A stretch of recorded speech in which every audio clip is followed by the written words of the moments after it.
Please subscribe and you can download this code from description below. Certainly.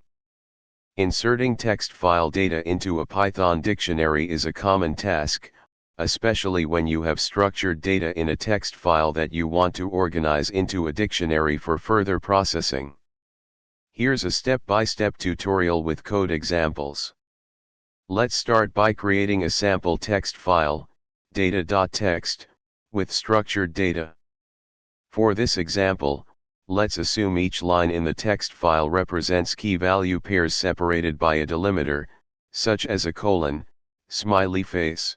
Each line follows the format key-value.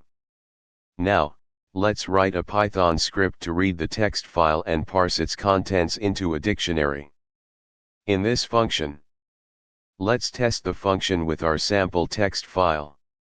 Run the script, and you should see the dictionary created from the text file.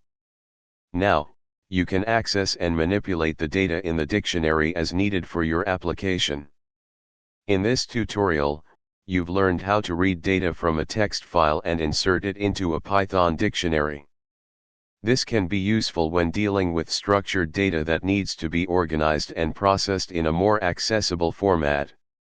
Customize the script as per your specific requirements and file format.